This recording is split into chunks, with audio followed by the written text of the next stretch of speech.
Hezbollah की हत्या हो गई। ये इस्लामिक स्टेट के और ये इस्लामिक स्टेट के ये सबसे बड़े हमास के सबसे बड़े अभी पूरे विश्व में सबसे बड़े नेता हैं।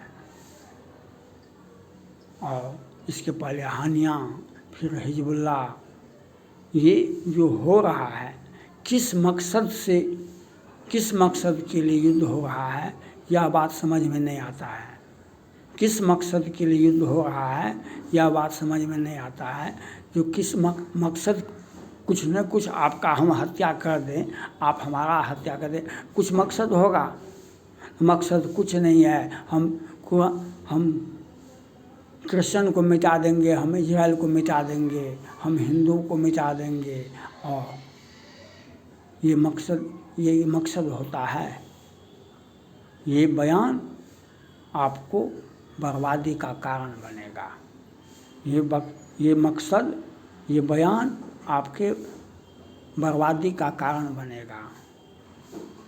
यह किसी भी परिस्थिति में आज मुसलमान के सभी देश एक साथ इजराइल से युद्ध लड़ने के लिए आगे हैं। युद्ध लड़ने के लिए सभी देश अपना अपना हथियार, अपना अपना आदमी, अपना अपना सहयोग। कतर भी, पाकिस्तान का तो इतिहास है आतंकवादियों में। 1948 से वह आतंकवाद फैलाता है और उसके बाद वह अपने आप में यह भी कहता है कि हम आतंकवाद से जूझ रहे हैं, हम लड़ रहे हैं। आतंकवादी 1971 में तो वह संविधान में ऐड कर दिया गया।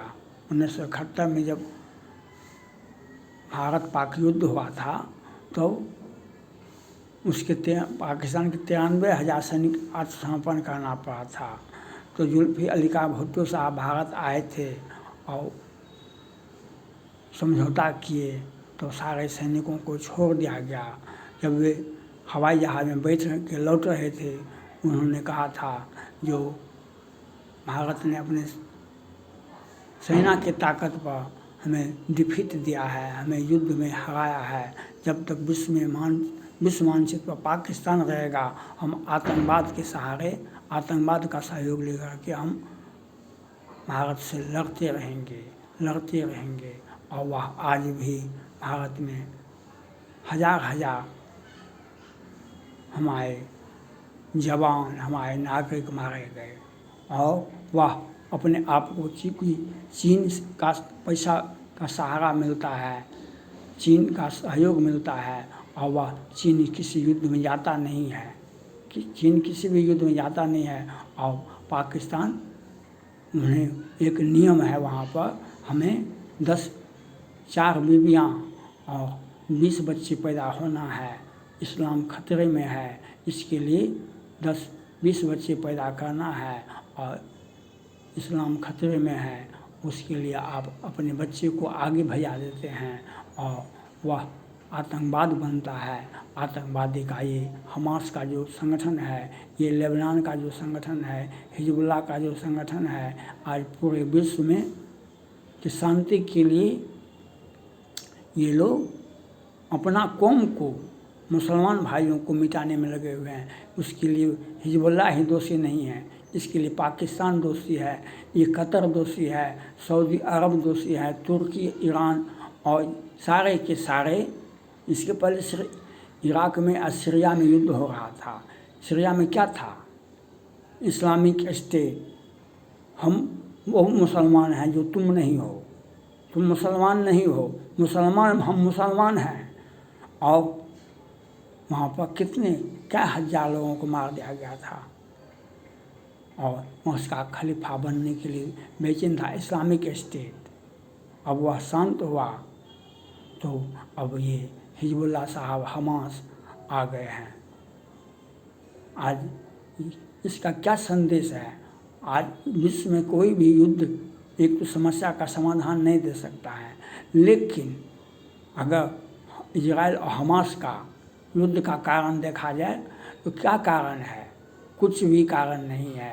हम क्रिश्चियन को मिटा देंगे, हम हिंदू को मिटा देंगे, हम विश्व में अपना अकेला राज्य करेंगे, आतंकवाद के सहारे हम पूरे विश्व को हम अपने आगोश में ले लेंगे, चाहे ब्रिटेन हो, चाहे फ्रांस हो, चाहे भारत हो। भारत में PFI का मुख्यालय बनेगा, शाहीन बाग बनेगा दिल्ली में, सरतन से जुदा होगा। ये क्या है? ये आतंकवादी संगठन है जो भारत को तंग और तबाह करने का काम करता है। और यही लोग पाकिस्तान से ट्रेनिंग होता है और पाकिस्तान कुछ लोगों को भारत में भेजता है, कुछ लोगों को ईरान और सीरिया और लेबनान में भेजता है, और सभी देशों का सहयोग होता है। उसे आर्थिक मदद दी जाती है, उसे हथियार उपलब्ध कराया जाता है, और वह क्रिश्चियन को मिटा दो, हिंदुओं को मिटा दो, और इसके सिवा क्रिश्चियन को मिटा दो, हिंदुओं को मिटा दो, यह बयान आपके विनाश का कारण बनेगा। मजहब नहीं सिखाता है आपस में बैर रखना, मजहब नहीं सिखाता है आपस में बैर रखना। हम हिंदू हैं, हिंदुस्तान हमारा। ये हिंदू, मुस्लिम, सिख, ईसाई सभी मानव हैं, सभी धर्म के लोग हैं, सभी को साथ भाईचारे का। आप मुसलमान बनने के लिए आपको कुरान का अध्ययन करना ज़रूरत है, आप क्रिश्चियन बनने के लिए आपको बाइबिल का अध्ययन ज़रूरत है, आप हिंदू बनने के लिए आपको रामचरितमानस का अध्ययन ज़रूरत है। लेकिन आज ये आतंकवादी अगर कुरान को पढ़ते, मोहम्मद पैगंबर साहब का अगर उनका नवाज अदा करते, उनका कुरान को बार बार पढ़ते, तो आज ये स्थिति नहीं होती, ये स्थिति नहीं होती है। आज यह दुर्भाग्य की बात है जो आज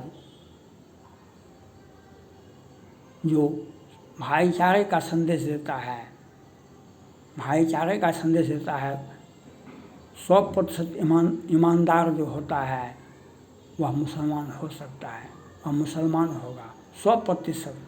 अपने प्रति, अपने परिवार के प्रति, अपने धर्म के प्रति, अपने राष्ट्र के प्रति, और सबसे बड़ा अपने मोहम्मद पैगंबर के प्रति जो अपना कुरान का अध्ययन करता रहेगा, वही व्यक्ति मुसलमान होता है। और कहीं भी ये मानवता का भूखा, मानवता को कत्ल करने का आदेश इस्लाम में कहीं नहीं है। मानव प्रेम सिखाता है, कुरान में तो गले में गले मिलता है, हृदय में हृदय, गले में गले मिलने का मतलब हृदय में हृदय। हम लोग हिंदू प्रणाम करते हैं अलग से ही, ये क्रिश्चियन हाथ से हाथ मिलाते हैं। और लेकिन मुसलमान इस्लाम धर्म में भाईचारे का प्रेम देता है, लेकिन यह भाईचारे उनके विनाश का कारण बन गया है। इस पर मैंने पहले भी कहा था कि पाकिस्तान हो या ईरान हो या सीरिया हो या लेबनान हो, या जितने भी मुसलमान देश हैं, वहाँ के न्यायाधीशों को आगे आना चाहिए। वो लोगों में एक जागरूकता पैदा कर, राष्ट्राध्यक्ष के साथ साथ प्रधानमंत्री के साथ साथ न्यायविदों को आगे लाना चाहिए, क्योंकि न्यायविद ही समाज को आप बचा सकते हैं। जो आप मानवता खतरे में है, मुसलमान धर्म खतरे में है, वह उसको बचाने के लिए न्यायाधीशों को आगे आना चाहिए। चाहे पाकिस्तान का सुप्रीम कोर्ट हो या ईरान या इराक और सीरिया का होना चाहिए। जो ये युद्ध, इसमें किसी भी मुद्दे, कोई मुद्दा है ही नहीं जो हमास और इजराइल और ये हिजबुल्लाह लेबनान एक ही मुद्दा है, हम कृष्ण को मिटा देंगे। कृष्ण कहता है हम आपको मिटा देंगे, लेकिन युद्ध का कारण क्या है? तो कुछ नहीं, हम दुनिया को बर्बाद कर देंगे। यह नहीं होना चाहिए, इस पर तत्काल रोक होना चाहिए। ये हम किसी को मार देंगे तो अपने आपकी हार हुई, आपकी हार हुई। आप किसी को मार देते हैं तो आप की हार हुई। जो आज हो रहा है जिस प्रकार से, यह नहीं होना चाहिए। इसके लिए मुसलमान देशों को आगे आना चाहिए। अमेरिका के राष्ट्रपति ने कहा जो बंधक बनाए गए हैं इजरायली नागरिक, विदेशी नागरिक, उसको छोड़ दीजिए, आज ही युद्ध हम बंद करवा देते हैं। लेकिन नहीं, युद्धबंदी को वापस किया जाता है और नहीं कृष्ण के प्रति नफरत कम होता है और हम एक दूसरे को मारने पर मरने पर तैयार हैं। यह धर्म नहीं सिखाता है आपस में बैर रखना। आप धर्म नहीं सिखाता है। आपको मुसलमान बनने के लिए कुरान का सहारा लेना पड़ेगा। आप हिंदू बनने के लिए रामचरितमानस का सहारा लेना पड़ेगा। आप क्रिश्चियन बनने के लिए आपको बाइबिल का अध्ययन करना पड़ेगा। थैंक्स।